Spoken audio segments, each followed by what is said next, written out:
नमस्कार। प्रादेशिक समाचार के साथ मैं पूजा तमांग। मुख्यमंत्री पेमा खांडू की अध्यक्षता में आज हुई राज्य मंत्रिमंडल की बैठक में कई ऐतिहासिक फैसले लिए गए। कैबिनेट ने विभिन्न भर्ती एजेंसियों द्वारा आयोजित भर्ती परीक्षाओं के दौरान प्रश्न पत्रों के लीक होने पर और अन्य कदाचार से संबंधित अपराधों को रोकने के लिए अरुणाचल प्रदेश परीक्षा अधिनियम 2024 के अधिनियम को मंजूरी दे दी। मसौदा विधेयक, जिसमें 1 करोड़ रुपए तक के जुर्माने के साथ कठोर दंड और कारावास का प्रावधान है, उसे चर्चा और पारित करने के लिए 19 जुलाई से शुरू होने वाले राज्य विधानसभा के आगामी बजट सत्र में पेश किया जाएगा। कैबिनेट ने अरुणाचल प्रदेश कर्मचारी चयन बोर्ड APSSB के 13 विभिन्न श्रेणियों के पदों को अरुणाचल प्रदेश सिविल सेवा और अरुणाचल प्रदेश सचिवालय सेवा सामान्य कैडर में शामिल करने के प्रस्ताव को भी मंजूरी दे दी। स्वतंत्र और निष्पक्ष भर्ती प्रक्रिया के लिए APSSB में उचित और व्यवस्थित मानव संसाधन प्रावधान लाने के लिए यह कदम आवश्यक था।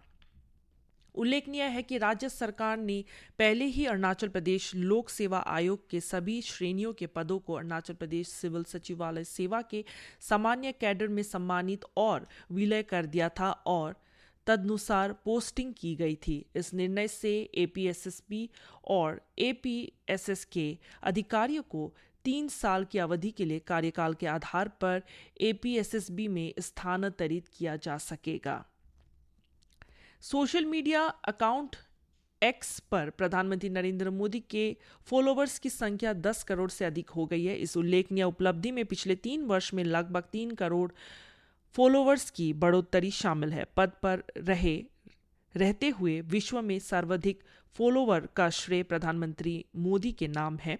वे अमेरिका के राष्ट्रपति जो बाइडेन सहित अन्य विश्व नेताओं से काफी आगे हैं। 10 करोड़ की संख्या पार होने के बाद श्री मोदी ने सोशल मीडिया पोस्ट में कहा कि वे इस सक्रिय माध्यम से जुड़कर बहुत ही प्रसन्न है तथा विचार विमर्श, रचनात्मक आलोचना, सुझावों और लोगों की शुभकामनाओं से प्रेरणा लेते हैं। प्रधानमंत्री ने कहा कि भविष्य में भी वे इस माध्यम से समान रूप से जुड़े रहेंगे। मुख्यमंत्री पेमा खांडू ने आज ईटानगर के राजभवन में राज्यपाल retired lieutenant general KD Patnaik से मुलाकात की। पिछले महीने नई सरकार के गठन के बाद दोनों शीर्ष नेताओं के बीच यह पहली बैठक थी।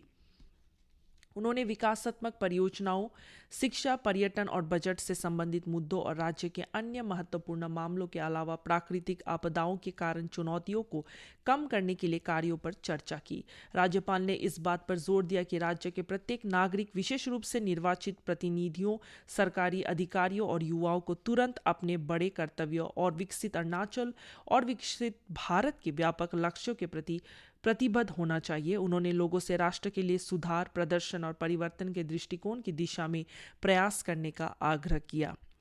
स्वास्थ्य एवं परिवार कल्याण मंत्री बियूराम वाघे ने राज्य के जिला चिकित्सा अधिकारियों और जिला प्रजनन बाल स्वास्थ्य अधिकारियों से ग्रामीण स्वास्थ्य पर ध्यान केंद्रित करने का आग्रह किया। साथ ही कहा कि अभी भी हमारी बड़ी आबादी ग्रामीण क्षेत्रों में रहती है। शनिवार को DMO और DRCHO के साथ एक राज्य स्तरीय बैठक के दौरान श्री वाघे ने प्राथमिक स्वास्थ्य देखभाल प्रणाली पर काम करने के लिए स्वास्थ्य विभाग के विषय के रूप में मिशन प्राथमिक स्वास्थ्य सेवा की घोषणा की। उन्होंने कहा कि राज्य भर में स्वास्थ्य सेवा वितरण प्रणाली को मजबूत करने के लिए जोनल अस्पतालों को समानांतर रूप से चरणबद्ध तरीके से लिया जाएगा। उन्होंने सलाह दी कि स्वास्थ्य कर्मियों को मरीजों के साथ व्यवहार करते समय विनम्र रहने के लिए प्रशिक्षित किया जाना चाहिए और कहा कि एक मरीज के प्रति विनम्र दृष्टिकोण पहले से ही आधी बीमारी का इलाज कर देता है। ईटानगर पुलिस ने नाबालिग लड़कियों से जुड़े यौन तस्करी मामले में 28 आरोपी व्यक्तियों के खिलाफ आरोप पत्र दायर किया है।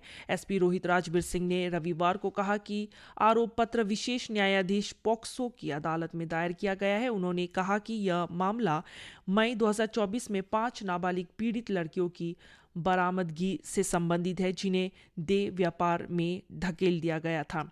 SP रोहित राजबीर सिंह ने कहा कि मामले को अनिवार्य 60 दिनों के भीतर अंतिम रूप दिया गया है, यह सुनिश्चित करते हुए कि किसी भी गिरफ्तार आरोपी को डिफॉल्ट जमानत न मिले।